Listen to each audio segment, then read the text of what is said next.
Welcome back to our channel.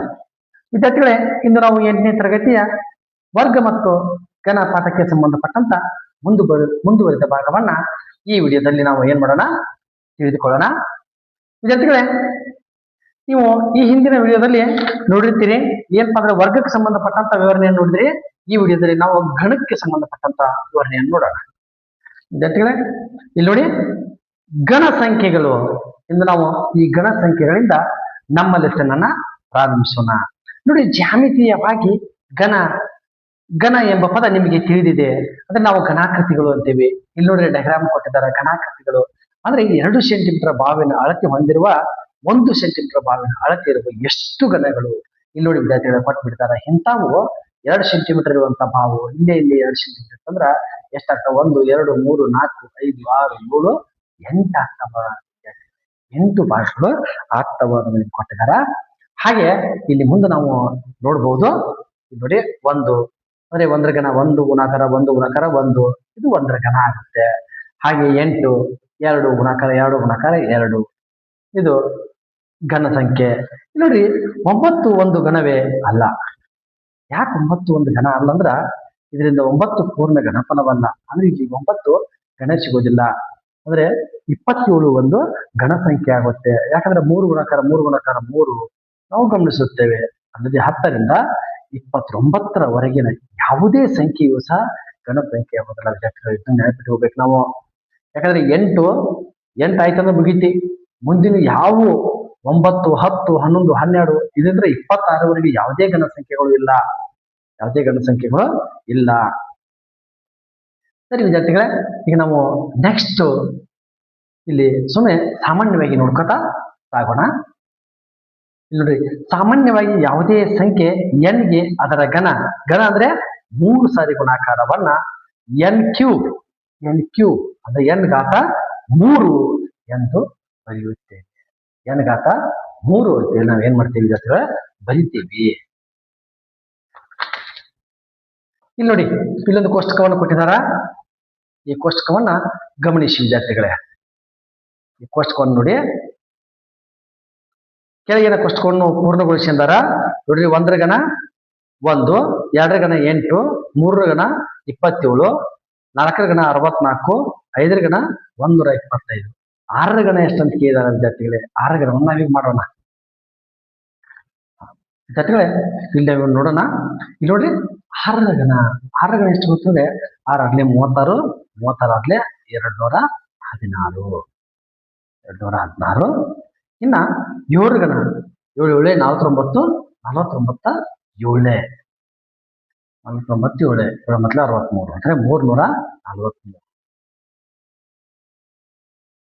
ಇನ್ನು 8ರ ಘನ 8 8 64, 64 8 512. 9ರ ಘನ 9 9 81, 81 9 719, 10 100, 100 1000. 12 144, 144 12 ವಿದ್ಯಾರ್ಥಿಗಳೇ. ಇದನ್ನ ಮಾಡಿ ನೋಡಿ. 1528. ಇನ್ನು 15ರ ಘನ ಇಲ್ಲೇ ಮುಂದೆ ನಿಮ್ಗ ನೀಡಿದಾರ. ಹೆಂಗೆ ಹಿಡಿಬೇಕು ಅನ್ನೋದನ್ನ 15 225, 225 15 3375 ವಿದ್ಯಾರ್ಥಿ. 3375 ಕಾಂತ ತಂದ್ಕೊತೀನಿ. 16ರ ಘನ 256, 256 14 4096. ಇನ್ನು 20ದ್ದು 2 4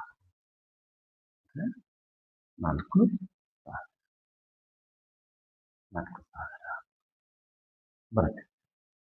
8000 8.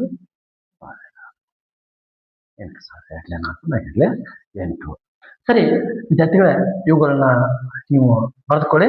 ಹಾಗೆ ನೀವು ನನ್ನ ಪ್ರಕಾರ ಚೆಕ್ ಮಾಡಿ ನೋಡ್ಕೊಳ್ಳಿ. ಇವು ಮಿಸ್ಟೇಕ್ ಇದ್ರೆ ನೀವು ಕಾಮೆಂಟ್ ಬಾಕ್ಸ್ ಕಾಮೆಂಟ್ ಮಾಡಿ ತಿಳಿಸಬಹುದು. ಈಗ ಮುಂದಿನ ನೋಡೋಣ ವಿದ್ಯಾರ್ಥಿಗಳೇ. ನೀವು ಮೇಲಿನ ಕೋಷ್ಟಕದಲ್ಲಿ ಯಾವ ಮಾದರಿಗಳನ್ನು ಗಮನಿಸಿರುವಿರಿ?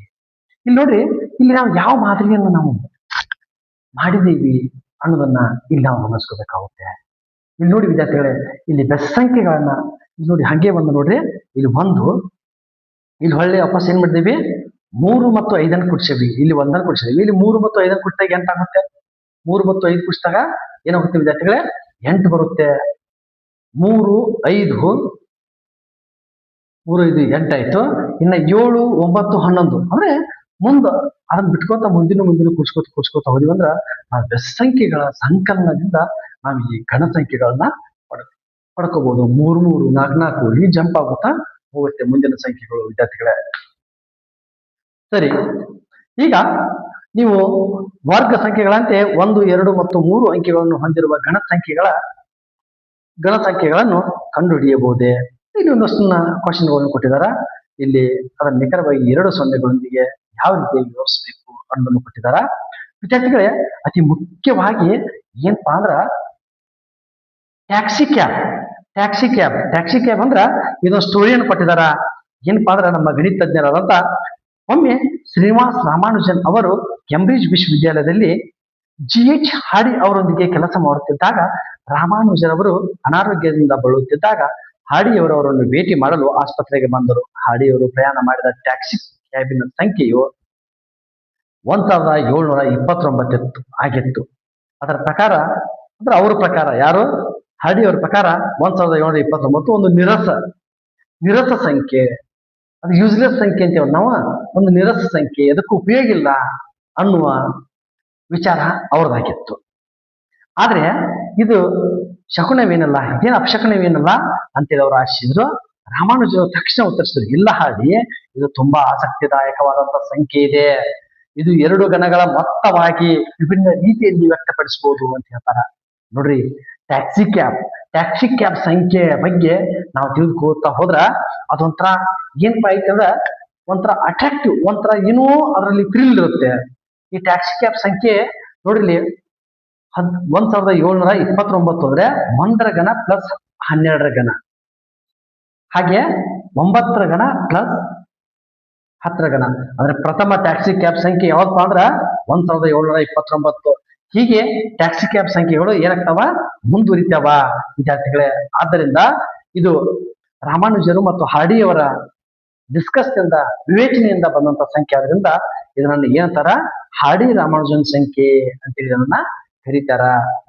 ನೋಡಿ, 2 ಗಣಗಳ ಮೊತ್ತವಾಗಿ 2 ವಿಭಿನ್ನ ರೀತಿಯಲ್ಲಿ ವ್ಯಕ್ತಪಡಿಸಬಹುದಾದ ಸಂಖ್ಯೆಗಳನ್ನ, ಅಂದ್ರೆ ಟ್ಯಾಕ್ಸಿ ಕ್ಯಾಬ್ ಸಂಖ್ಯೆ ಅಂದ್ರೆ ಏನ, ಎರಡು ಗಣ ಸಂಖ್ಯೆಗಳ ಮೊತ್ತವನ್ನ ವಿಭಿನ್ನ ರೀತಿಯಲ್ಲಿ, ಅಂದ್ರೆ ಹಾಗೆ 2 ಬೇರೆ ಬೇರೆ ಗಣ ಸಂಖ್ಯೆಗಳ ಮೊತ್ತ ಒಂದೇ ಆಗಿರುತ್ತೆ.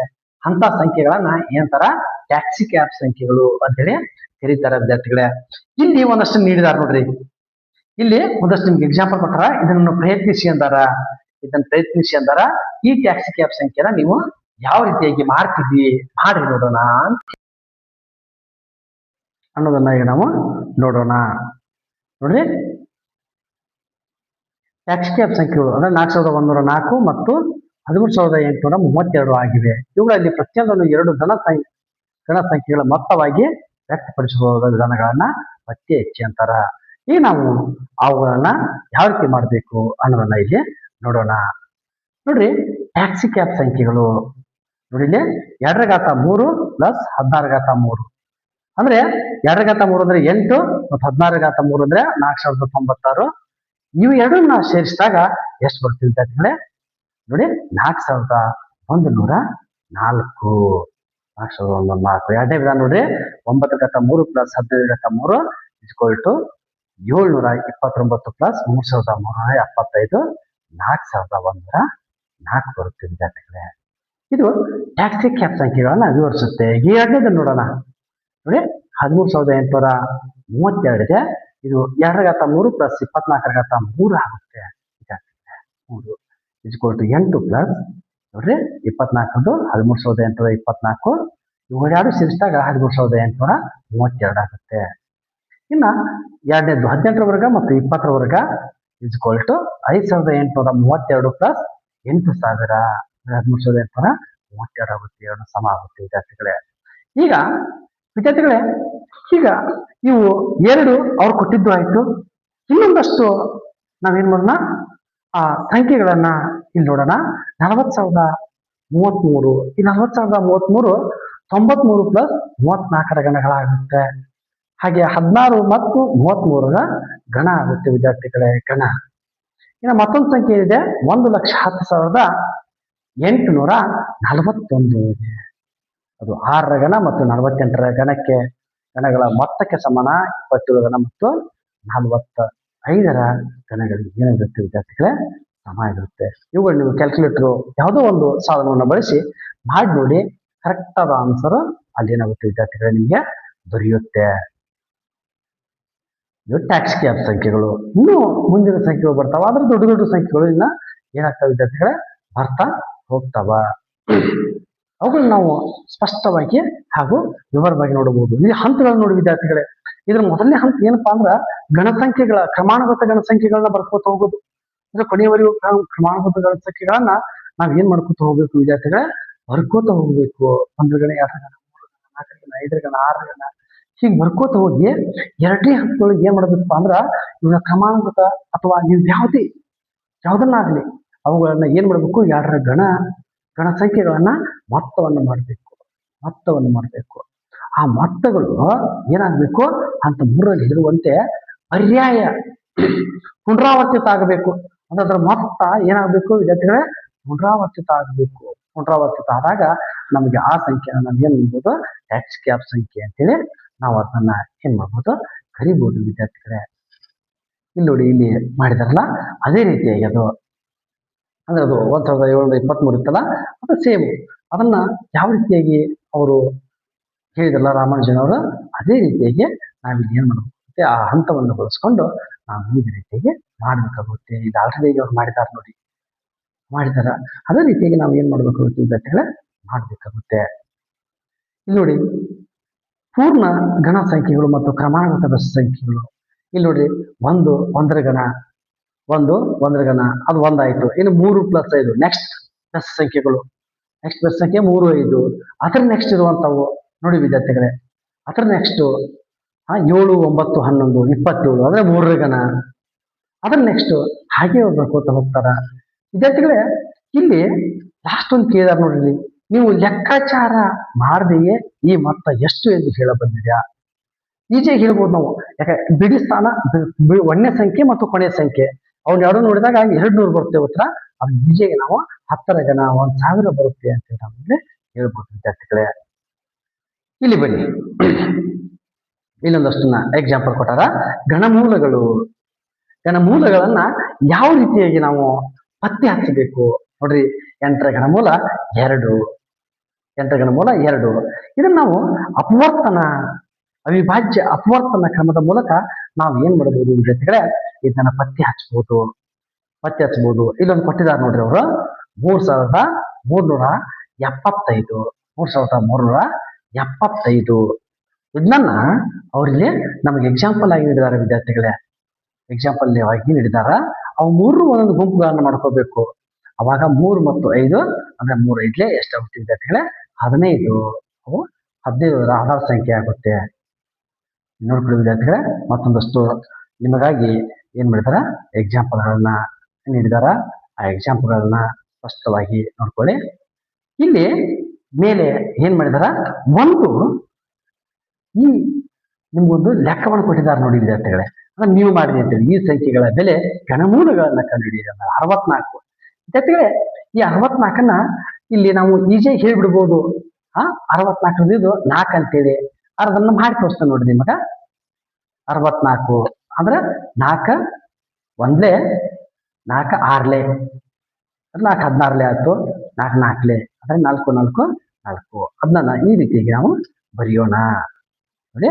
ಅವು 3ರ ಸಾಮಾನ್ಯ ಒಂದು ಸಂಖ್ಯೆ ಅಂತ ತಗೋಬೇಕು, 4 ಬರುತ್ತೆ ವಿದ್ಯಾರ್ಥಿಗಳೇ. ಅಂದ್ರೆ 64ರ ಗಣಮೂಲ 4. ಇನ್ನು 512 ಮಾಡೋಣ. 512 ವಿದ್ಯಾರ್ಥಿಗಳೇ, ಇದೊಂದು ಸಣ್ಣ ಲಾಜಿಕ್ ಅಂತ ತಿಳ್ಕೋಬಹುದು. ಏನಪ್ಪಾ ಅಂದ್ರ ಬಿಡಿ ಸ್ಥಾನದಲ್ಲಿ 2 ಬಂದ್ರ 8 ಇರುತ್ತೆ ನೋಡಿ.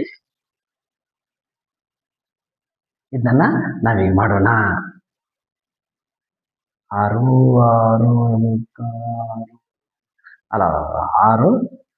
ಬರುದಿಲ್ಲ.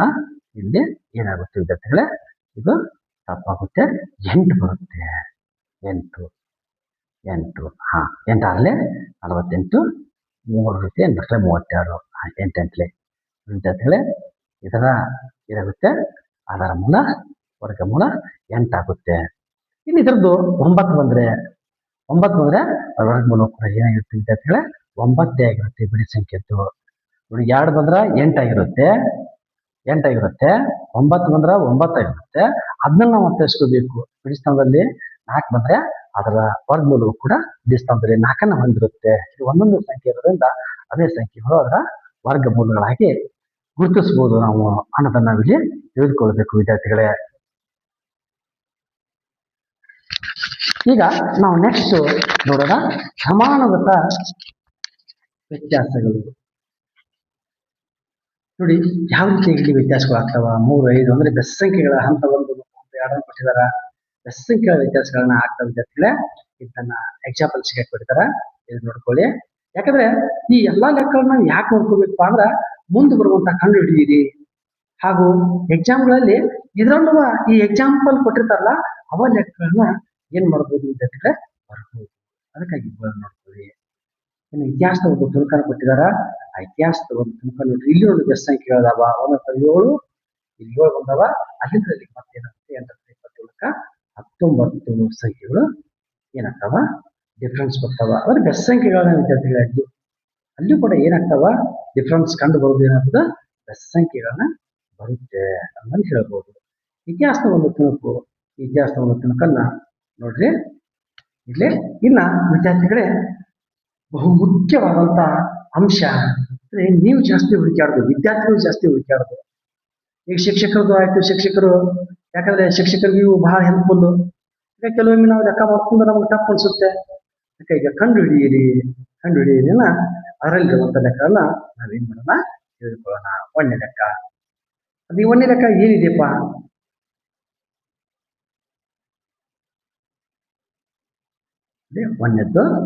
ಒಂದನೇದಾಗಿ ಏನ್ ತಿಳ್ಕೊಳ್ಳೋಣ. 27,000. 27,000 ನಾವು 2 ಡಿವೈಡ್ ಮಾಡ್ಕೋಬಹುದು. ಹೆಂಗೆ 3 ರ ಘಾತ ಇದೆ ಅದು 27 ಗುಣಾಕಾರ 1,000 ಅಂದ್ರೆ ಇದು 3 ರ ಗಣ ಆಯ್ತು, ಅದು 10 ರ ಗಣ ಆಯ್ತು ವಿದ್ಯಾರ್ಥಿಗಳೇ. 3 ರ ಗಣ ಮತ್ತು 10 ರ ಗಣ ಅದೇ 30 ರ ಗಣ ಸಂಖ್ಯೆ 27,000 ಆಗ್ತೈತಿ ಹೇಳ್ಬೋದು. ಇದನ್ನ ನಾವು ಅಪವರ್ತನ ಕ್ರಮದಲ್ಲಿ ಕೂಡ ಮಾಡಿ ನೋಡೋಣ ವಿದ್ಯಾರ್ಥಿಗಳೇ. ಅಪವರ್ತನ ಕ್ರಮದಲ್ಲಿ ಮಾಡಿದಾಗ ನೋಡಿ 3 9 3 3 ಇನ್ನ 3 1 ವಿದ್ಯಾರ್ಥಿ. ನೆಕ್ಸ್ಟ್ 3 ಹೋಗೋದಿಲ್ಲ, 10 ಹೋಗುತ್ತೆ. 10 1 10 0 0 10 100. ಅಂದ್ರೆ ವಿದ್ಯಾರ್ಥಿಗಳೇ ಈಗ ನಾವು ಅದನ್ನು ಈಚೆ ಬಿಡಬಹುದು. 3 ಗುಣಾಕಾರ 3 ಗುಣಾಕಾರ 3 ಗುಣಾಕಾರ 10 ಗುಣಾಕಾರ 10 ಗುಣಾಕಾರ 10 ಇವುಗಳನ್ನ 3 ಗುಂಪನ್ನು ಮಾಡಿದಾಗ ನಾವು ಅವುಗಳಿಂದ ಒಂದು ಸಾಮಾನ್ಯವಾದಂತ ಅಪವರ್ತನವನ್ನು ತೆಗೆದುಕೊಂಡಾಗ ನಮಗೆ 30 ಅದರ ಮೂಲ ವರ್ಗಮೂಲ ಘನಮೂಲ ಅನ್ನೋದು ನಮಗೆ ತಿಳಿಯುತ್ತೆ. ಇನ್ನ 2ನೇದ ನೋಡೋಣ. 10,648 ಎಷ್ಟಿದೆ 10,648 ವಿದ್ಯಾರ್ಥಿಗಳೇ. 10,648 ನಾವೇನ್ ಮಾಡೋಣ ಅಪವರ್ತನ ಕ್ರಮದಿಂದ ಅದನ್ನ ಬಿಡಿಸೋಣ. ನೋಡಿ 2 5 10 2 3 6 2 2 2 4 2 2 2 6 2 6 2 2 ಬಂದ್ಲೆ 2 3 2 6 2 3 6 ವಿದ್ಯಾರ್ಥಿಗಳು ನೋಡಿದ್ದು 11 ರ ಗಣ ಸಂಖ್ಯೆ ಇದೆ ಇದು. ನೋಡಿ 11 1 11 2 ಅಂದ್ರೆ 22 2 23 ಆಗುತ್ತೆ. 11 2 1 ಉಳಿತೆ 11 11 11 ವಿದ್ಯಾರ್ಥಿಗಳೇ ಇಲ್ಲಿ 2 ಗುಣಾಕಾರ 2 ಗುಣಾಕಾರ 2 ಗುಣಾಕಾರ 11 ಗುಣಾಕಾರ 11 ಗುಣಾಕಾರ 11 ಇಲ್ಲಿ ನಾವು 3 ಅಂಕಿಗಳನ್ನ ಗುಂಪುಗಳನ್ನು ಮಾಡಿದಾಗ 2 ಗುಣಾಕಾರ 11 ಬರುತ್ತೆ, ಅಂದ್ರೆ 33. ಈ ಘನಮೂಲ 33 ಆಗುತ್ತೆ ಈ ಸಂಖ್ಯೆ ಘನಮೂಲ. ವಿದ್ಯಾರ್ಥಿಗಳೇ, ಇನ್ನ ನೆಕ್ಸ್ಟ್ ಹೋಗೋಣ. ಎರಡನೇ ಲೆಕ್ಕ 1323 ಪೂರ್ಣ ಘನಸಂಖ್ಯೆಯಾಗಿಸಲು ಅದಕ್ಕೆ ಯಾವ ಸಂಖ್ಯೆಯಿಂದ ಗುಣಿಸಬೇಕಾಗುತ್ತದೆ ಅಂತ ಕೇಳಿದಾರ. ಈಗ ಅದನ್ನ ನಾವಿಲ್ಲಿ ಮಾಡೋಣ ವಿದ್ಯಾರ್ಥಿಗಳೇ. ನಾವು ನೇರವಾಗಿ ಮಾಡಿಬಿಡೋಣ. ನೋಡಿ, ಎರಡನೇ ಲೆಕ್ಕ 1323. ಇದನ್ನ ಫಸ್ಟ್ ಅಪವರ್ತನ ಕ್ರಮದಿಂದ ಮಾಡೋಣ. ನೋಡಿ, ಇಲ್ಲಿ 2ರ ಮಿಗಿಲಿ ಅಂತ ಹೋಗಲ್ಲ, 3ರ ಮಿಗಿಲಿ ಬರುತ್ತೆ. 3 ನಾಲ್ಕಲೆ ಏನಾಗುತ್ತೆ 12. 3 ನಾಲ್ಕಲೆ 1 ಉಳಿತೆ, 3 ನಾಲ್ಕಲೆ 12, 3 ಒಂದ್ಲೆ. ಇನ್ನ 3 ಒಂದ್ಲೆ 3 ನಾಲ್ಕಲೆ 12, 2 ಉಳಿತೈತಿ. ನೋಡ್ರಿ, 14ರಾಗ 3 ಏಳೆ ಮತ್ತು 3ಲೆ ಬರುತ್ತೆ. 3 ನಾಲ್ಕಲೆ 12, 2 ಉಳಿತಿ, 3 ಒಂಬತ್ತಲೆ 27. 7ಲೆ ಬರ್ತೀವಿ. 7 ಏಳೆ 49. ಇಲ್ಲಿ ನೋಡಿ, ನಿಮಗೆ ಒಂದು ಸಂಖ್ಯೆ ಕೊರತೆ ನಮಗೆ ಕಂಡು ಬರುತ್ತೆ. 3 ಗುಣಾಕಾರ 3 ಗುಣಾಕಾರ 3 ಅಂದ್ರೆ 1 ಆಯ್ತು. ಇನ್ನ 7 ಗುಣಾಕಾರ 7 ಮಾತ್ರ ಬರುತ್ತೆ.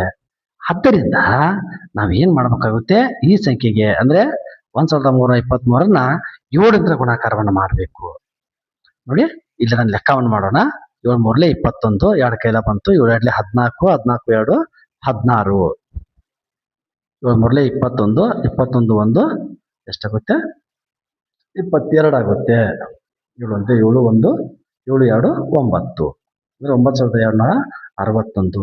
ಅದನ್ನೀಗ ನಾವು ಅಪವರ್ತನ ಕ್ರಮದಿಂದ ಅದನ್ನು ಏನ್ ಮಾಡೋಣ ವಿದ್ಯಾರ್ಥಿಗಳೇ, ಮಾಡಿಬಿಡೋಣ. ಈಗ ಅಪವರ್ತನ ಕ್ರಮದಿಂದ ನೋಡಿ, 3 3ಲೆ 10 0, 3 8ಲೆ 24, 3 8ಲೆ ಆಗುತ್ತೆ ವಿದ್ಯಾರ್ಥಿಗಳೇ.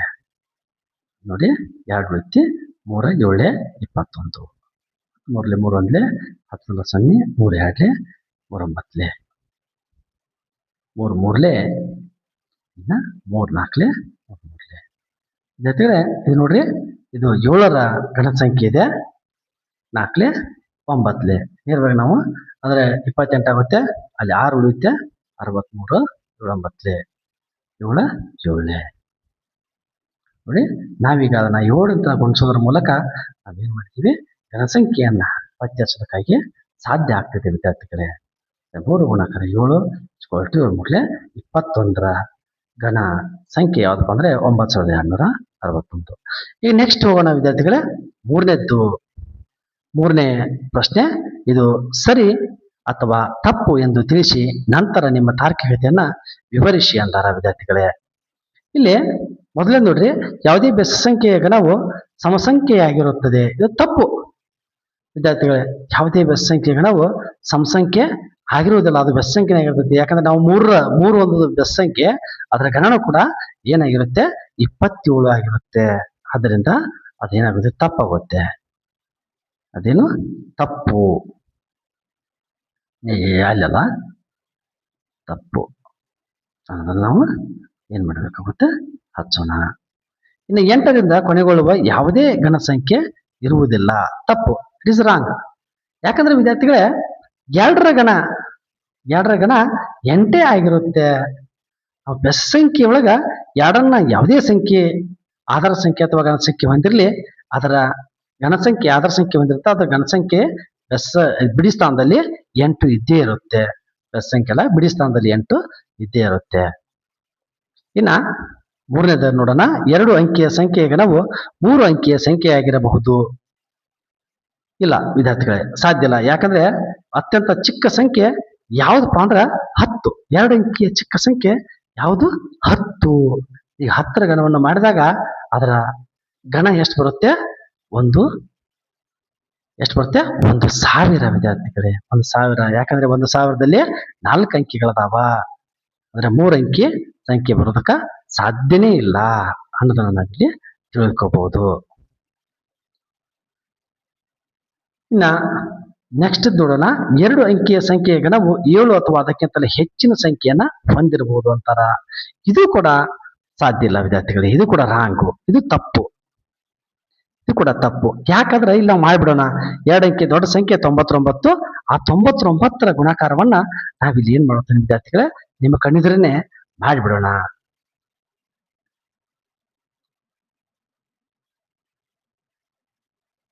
ನೋಡಿ ಒಳ್ಳೆ ಅದರ ಸಂಖ್ಯೆನೇ ಬರುತ್ತೆ. 1 8. ಅದನ್ನ ಏನ್ ಮಾಡೋಣ, ಕೂಡಿಸೋಣ ವಿದ್ಯಾರ್ಥಿಗಳೇ. ಈಗ ಮತ್ತೆ ಅದನ್ನ ಏನ್ ಮಾಡೋಣ, 9 ನಂತರ 99 ನಂತರ ಮಾಡೋಣ. 9 1 9, 0 0, 9 8 72, 7 ಕೈಲ ಬಂತು 1, 9 81, 81 7 ಎಷ್ಟಾಗುತ್ತೆ, 88 ಆಗುತ್ತೆ ವಿದ್ಯಾರ್ಥಿಗಳೇ. ಮತ್ತೆ ಸೇಮ್ ರಿಪೀಟ್, ಯಾಕಂದ್ರೆ 9 ಮಾಡಬೇಕಲ್ಲ. ಸೇಮ್ 0 2 8 8 ಅಲ್ಲಿ ಅಗದಿ ಕಂಜೆಸ್ಟೆಡ್ ಜಾಗ ಇದೆ. 9 9 2 ವಿದ್ಯಾರ್ಥಿಗಳೇ, 8 2 0, 17 ಕೈಲ ಬಂತು 1 9. ಅದೇ 9,70,299. ಅಂದ್ರೆ ಇದು ಎಷ್ಟು ಅಂಕಿಯ ಸಂಖ್ಯೆ ವಿದ್ಯಾರ್ಥಿಗಳೇ, 6 ಅಂಕಿಯ ಸಂಖ್ಯೆ. ಏನಿಸ್ರಿ ಬೇಕಾರೆ ಇಲ್ಲಿ 6 ಅಂಕಿ ಮಾತ್ರ ಅದಾವ. ಆದ್ರಿಂದ 7 8 ಅಂಕಿಯ ಸಂಖ್ಯೆ ಬರಲು ಸಾಧ್ಯವೇ ಇಲ್ಲ. ಸಾಧ್ಯನೇ ಇಲ್ಲ, ತಪ್ಪು. ಗಣ ಸಂಖ್ಯೆಗಳ ಬೆಸ ಸಂಖ್ಯೆಯ ಅಪವರ್ತನಗಳನ್ನು ಹೊಂದಿದೆಯೇ? ಹೌದು, ಗಣ ಸಂಖ್ಯೆಗಳು ಬೆಸ ಸಂಖ್ಯೆಯ ಅಪವರ್ತನಗಳನ್ನ ಹೊಂದಿದಾವ ವಿದ್ಯಾರ್ಥಿಗಳೇ. ಹೆಂಗಂದ್ರ ಈ ನಿಮ್ಮ ಈ ಪುಸ್ತಕದಲ್ಲಿನ ಅಭ್ಯಾಸಕ್ಕಿಂತ ಮುಂಚೆ ಇಲ್ಲಿ ಏನ್ ಮಾಡಿದಾರ, ಕೆಲವೊಂದಷ್ಟು ಉದಾಹರಣೆಗಳನ್ನ ಕೊಟ್ಟಿದ್ದಾರೆ ನೋಡಿ ವಿದ್ಯಾರ್ಥಿಗಳೇ. ಕೆಲವೊಂದಷ್ಟು ಉದಾಹರಣೆಗಳನ್ನ, ಎಕ್ಸಾಂಪಲ್ಗಳನ್ನ ಕೊಟ್ಟಿದ್ದಾರ ನೋಡಿ. ಇಲ್ಲಿ 3 + 7 9 11 ಅವುಗಳನ್ನ ಎಕ್ಸಾಂಪಲ್ಗಳನ್ನ ಕೊಟ್ಟಿದ್ದಾರ. ಅಂದ್ರೆ ಅದು ಒಂದು ಗಣಸಂಖ್ಯೆಯನ್ನ ಹೊಂದಿರುತ್ತೆ ವಿದ್ಯಾರ್ಥಿಗಳೇ. ಅದಷ್ಟೇ ಅಲ್ಲದೆ ಇಲ್ಲಿ ಕೂಡ ಅಪವರ್ತನಗಳನ್ನ, ಅವಿಭಾಜ್ಯ ಸಂಖ್ಯೆಗಳ ಅಪವರ್ತನಗಳು ಅವು ಕೂಡ ಬೆಸ ಸಂಖ್ಯೆಗಳನ್ನ ಆಗಿದಾವ ನೋಡಿ ವಿದ್ಯಾರ್ಥಿಗಳೇ. ಇಲ್ಲಿ ನಿಮ್ಗೆ ಡಿಟೇಲ್ ಆಗಿ ಯಾವ ರೀತಿ ಬರಿಬೇಕು, ಯಾವ ರೀತಿ ಅದನ್ನ ವಿವರಣೆ ಏನು ಅನ್ನೋದನ್ನ ಬರ್ತೀನಿ ನಾನು. ಈಗ ವಿವರಣೆ ನೀಡಿದ್ದೀನಿ, ಇದನ್ನ ನೀವು ನೋಡ್ಕೊಳ್ಳಿ. ನೋಡ್ಕೊಳ್ಳಿ. 3ನೇದ್ದು ನಿಮ್ಗೆ ಬರ್ಕೋದಕ್ ಬೇಕಾಕಂದ್ರ ನೀವು ಇದನ್ನ ಬರ್ಕೋಬಹುದು ವಿದ್ಯಾರ್ಥಿಗಳೇ.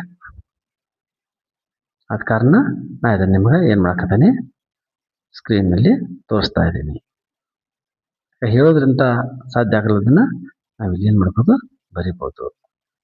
ಇದ ಕೊನೆಯದು ನೋಡಿ, ಸರಿ ಇತ್ತಲ್ಲ, ಅದನ್ನ ಯಾವ ರೀತಿ ವಿವರಣೆ, ಯಾವುದೇ ಪೂರ್ಣ ಗಣ ಸಂಖ್ಯೆ ಅವಿಭಾಜ್ಯ ಅಪವರ್ತನಗಳನ್ನು ಗುಂಪು ಮಾಡಿದಾಗ ಪ್ರತಿಯೊಂದು ಅಪವರ್ತನ ಘಾತ ಸೂಚಿಗಳು 3ರ ಗುಣಕಗಳಾಗ್ತವೆ. ಅಂದ್ರೆ 3ರ, ಯಾಕಂದ್ರೆ ಗಣ ಅಂದ್ರೆ 3 ಗುಣಕ ಆಗಿರ್ತಾವ.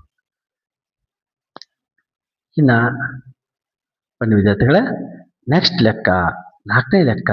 4ನೇ ಲೆಕ್ಕವನ್ನ ನಾವಿಲ್ಲಿ ನೋಡೋಣ ನೋಡಿ. 4ನೇ ಲೆಕ್ಕವನ್ನ ನಾವೇನ್ ಮಾಡೋಣ, ನೋಡೋಣ ವಿದ್ಯಾರ್ಥಿಗಳೇ.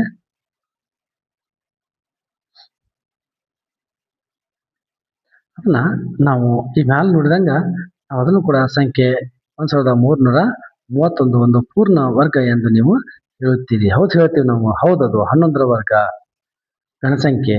ನೀವು ಅದರ ಘನಮೂಲಗಳನ್ನ ಅಪವರ್ತಿಸದೆ ಊಹಿಸಬಹುದು. ಹೌದು, ನಾವು ಊಹಿಸ್ತೇವೆ, ಯಾಕಂದ್ರೆ ಈಗಾಗಲೇ ಹಿಂದೆ ನೋಡಿದೀವಿ ನಾವು ಅದನ್ನ. ಅದಕ್ಕೆ ನಾವು 11ರ ಗಣ ಅಂತ ಹೇಳ್ಬೋದು. ಅದರ ಘನಮೂಲ ಯಾವುದು? 11. ಅದರ ಘನಮೂಲ 11. ಅದೇ ರೀತಿ 4913, 12167 ವಿದ್ಯಾರ್ಥಿಗಳಲ್ಲಿ ತಿಳ್ಕೊಬಹುದು. 3 ಬಿಡಿಸ್ತಾಂದಾಗ 3 ಐತಂದ್ರ ಅಲ್ಲಿ ಅದರ ಘನಮೂಲನು ಕೂಡ 3 ಇರ್ತತಿ. ಬಿಡಿಸ್ತಾಂದವಾಗ 7 ಐತಂದ್ರ ಅದ್ರ ಘನಮೂಲ 3 ಇರ್ತತಿ. 3 ಇದ್ದು 7 ಇರ್ತತಿ. ಸ್ವಲ್ಪ ಕನ್ಫ್ಯೂಸ್ ಆಯ್ತು. 3 ಇದ್ದು 7, 7 ಇದ್ದು 3, 8 ಇದ್ರ 2 ಇರುತ್ತೆ. ನಾವು ತಿಳ್ಕೊಳ್ಳೋಣ ಬನ್ನಿ. ಈಗ ನಾವು ಅದನ್ನ ಏನ್ ಮಾಡೋಣಪ್ಪ ಅಂದ್ರೆ ಬಿಡಿಸಿದ್ದ ಇದೆ, ಅದನ್ನ ನೋಡೋಣ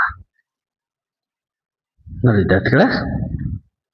ಇಲ್ಲಿ ಊಹಿಸುವ ವಿಧಾನ, ಸಂಖ್ಯೆಗಳನ್ನು ಬಿಡಿ ಸ್ಥಾನದಿಂದ ಪ್ರಾರಂಭಿಸಿ 3 ಅಂಕಿಗಳ ಗುಂಪುಗಳಾಗಿ ವಿಭಾಗಿಸಬೇಕು.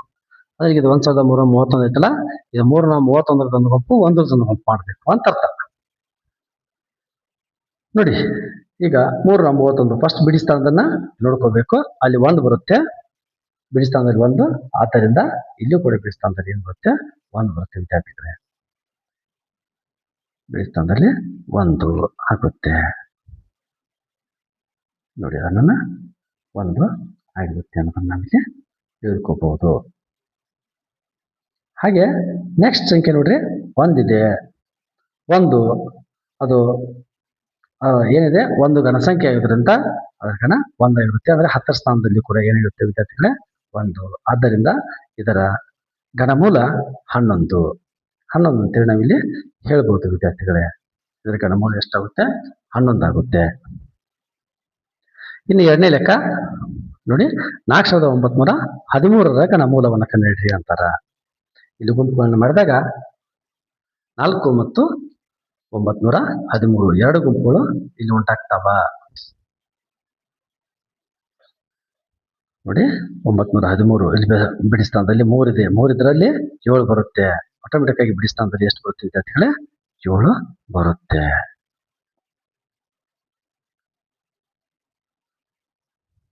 ಇನ್ನ ಒಂದನೇ ಗುಂಪು 4 ಆಗಿದೆ. 4 ಇದು 1ರ ಘನ. ನೋಡ್ರಿ, 4 ಗುಂಪುಗಳು 4 ಏನ್ ಮಾಡುತ್ತೆ? 1ರ ಘನ ಮತ್ತು 2ರ ಘನಗಳ ಮಧ್ಯದಲ್ಲಿದೆ. 1ರ ಘನ ಮತ್ತು 2ರ ಘನಗಳ ಮಧ್ಯದಲ್ಲಿರೋದ್ರಿಂದ ಚಿಕ್ಕ ಸಂಖ್ಯೆ 1 ಆಗಿರುತ್ತೆ. ಆದ್ದರಿಂದ ನನ್ನ ಇದರ ಘನಮೂಲ 4913 ಘನಮೂಲ 17 ಆಗಿರುತ್ತೆ ವಿದ್ಯಾರ್ಥಿಗಳೇ. ಈಗ ನೆಕ್ಸ್ಟ್ ಲೆಕ್ಕ ನೋಡ್ರಿ. ಇಲ್ಲಿ 3ನೇ ಲೆಕ್ಕವನ್ನು ನೋಡ್ರಿ. 12167 ಘನಮೂಲವನ್ನು ಕಂಡುಹಿಡಿಯಿರಿ ಅಂತಾರ. ಇಲ್ಲಿ ಗುಂಪನ್ನು ಮಾಡಿದಾಗ 12 ಗುಂಪು 167 ಗುಂಪು ಆಗುತ್ತೆ ವಿದ್ಯಾರ್ಥಿಗಳೇ. 167 7 ಬಂತಂದ್ರೆ ಅದು ಆಟೋಮೆಟಿಕ್ ಆಗಿ ಬಿಡಿ ಸ್ಥಾನದಲ್ಲಿ ಏನು ಬರುತ್ತೆ? 3 ಬರುತ್ತೆ ವಿದ್ಯಾರ್ಥಿಗಳೇ. ಹಾಗೆ 12 ಮೊದಲ ಗುಂಪು 12 ಇದು 2ರ ಘನ ಮತ್ತು 3ರ ಘನಗಳ ಮಧ್ಯದಲ್ಲಿದೆ. 2ರ ಘನ 8, 3ರ ಘನ 22 ಮಧ್ಯದಲ್ಲಿದೆ. ಆದ್ದರಿಂದ ನಾವು ಏನ್ ಮಾಡ್ಬೇಕಾಗುತ್ತೆ? ಚಿಕ್ಕ ಸಂಖ್ಯೆ ಮಧ್ಯದಲ್ಲಿರೋ ಚಿಕ್ಕ ಸಂಖ್ಯೆ ಆಗಿರುವುದರಿಂದ ಅದನ್ನ 10ರ ಸ್ಥಾನದಲ್ಲಿ 2 ಇಡಬೇಕಾಗುತ್ತೆ ವಿದ್ಯಾರ್ಥಿಗಳೇ. ಆದ್ದರಿಂದ 12167 ಏನಾಗುತ್ತೆ? ಘನಮೂಲ 23 ಆಗುತ್ತೆ. 23 ವಿದ್ಯಾರ್ಥಿಗಳೇ. ಇನ್ನ 32768 ಘನಮೂಲ ಇಲ್ಲಿ ನೋಡಿ. 32068 ಘನಮೂಲ ಇದು 32 ಒಂದ್ ಸಂಖ್ಯೆ ಆದ್ರೆ 763 ಒಂದ್ ಸಂಖ್ಯೆ ಆಗುತ್ತೆ. ಇಲ್ಲಿ 768 ಅಂದ್ರೆ ಬಿಡಿ ಸ್ಥಾನದಲ್ಲಿ ಮೊದಲನ್ನು ಕಂಡುಹಿಡ್ಕೋಬೇಕಲ್ಲ. ಹಿಡಿದಾಗ 8 ಇದೆ. ಯಾಕೆ? ಬಿಡಿ ಸ್ಥಾನದಲ್ಲಿ 8 ಇರೋದ್ ನಂತರ ಏನಾಗುತ್ತೆ? ಘನ ಸಂಖ್ಯೆ 2 ಆಗುತ್ತೆ. ಅಂದ್ರೆ ಬಿಡಿ ಸ್ಥಾನದಲ್ಲಿ ಎಷ್ಟು ಬರುತ್ತೆ ವಿದ್ಯಾರ್ಥಿಗಳೇ? 2 ಬರುತ್ತೆ ಬಿಡಿ ಸ್ಥಾನದಲ್ಲಿ. ಇಲ್ಲಿ ಬಿಡಿ ಸ್ಥಾನದಲ್ಲಿ 8 ಇದ್ರೆ ಅಲ್ಲಿ ಕೂಡ ಬಿಡಿ ಸ್ಥಾನದಲ್ಲಿ ಏನಿರುತ್ತೆ? ಘನಮೂಲದಲ್ಲಿ ಕೂಡ 2 ಇರುತ್ತೆ. ಇನ್ನು ಮೊದಲನೇ ಗುಂಪು 32 ಆಗಿದೆ. ಇದು 3ರ ವರ್ಗ ಮತ್ತು 3ರ ಘನ ಮತ್ತು 4ರ ಘನಗಳ ಮಧ್ಯದಲ್ಲಿ ಇದೆ, ನಡುವಿದೆ. ಚಿಕ್ಕ ಸಂಖ್ಯೆ 3 ಆಗಿರೋದ್ರಿಂದ 10ರ ಸ್ಥಾನದಲ್ಲಿ ನಾವ್ ಏನ್ ಮಾಡ್ಬೇಕಾಗುತ್ತೆ? 3ಅನ್ನ ಅಂದ್ರೆ 32768 ಘನಮೂಲ 32 ಆಗುತ್ತೆ ವಿದ್ಯಾರ್ಥಿಗಳೇ. ಇನ್ನ ಕೊನೆಯ ಲೆಕ್ಕ, ಈ 1ನೇ ಅಧ್ಯಾಯದ ಕೊನೆಯ ಲೆಕ್ಕ. ಈ ಕೆಳಗಿನವುಗಳಲ್ಲಿ ಯಾವುದು ಅತ್ಯಂತ ದೊಡ್ಡದಾಗಿದೆ? ಕಾರಣದೊಂದಿಗೆ ಉತ್ತರವನ್ನು ವಿವರಿಸಿ ಅಂತಾರ. ಯಾಕಂದ್ರೆ ವಿದ್ಯಾರ್ಥಿಗಳು ಇಲ್ಲಿ 4 ಕೊಟ್ಟಾರ. ಆದ್ರೆ 4 2 ಜೋಡಿ ಅದಾವ. 2 ಕೂಡ ಒಂದೇ ಇದೆ. ಇದು ನೋಡ್ಕೊಳ್ಳಿ, 1 2 ಇದ್ದದನ್ನ 3 4 ಇದೆ. 2 ಕೂಡ ಒಂದೇ ಇದೆ. ಇದರಲ್ಲಿ ಒಂದನ್ನ ನಾವು ಮಾಡ್ತೀವಿ ವಿದ್ಯಾರ್ಥಿಗಳೇ. ನೋಡೋಣ, ಈಗ ಮಾಡಿಬಿಡೋಣ. ಇದಕ್ಕೊಂದು ಸೂತ್ರ ಬರುತ್ತೆ ವಿದ್ಯಾರ್ಥಿಗಳೇ. ಒಂದು ಸೂತ್ರ ಇಲ್ಲಿದೆ ನೋಡಿ.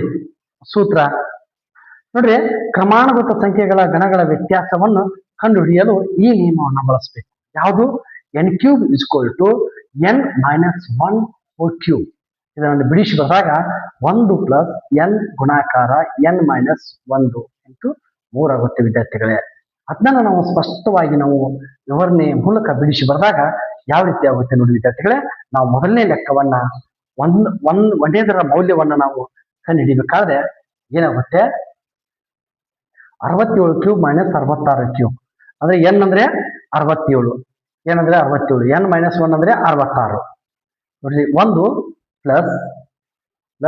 67 ಗುಣಾಕಾರ 66 ಗುಣಾಕಾರ 3ಕ್ಕೆ 3. ಯಾಕೆ? ಗಣ ಇರುತ್ತಲ್ಲ, 3ಕ್ಕೆ 3.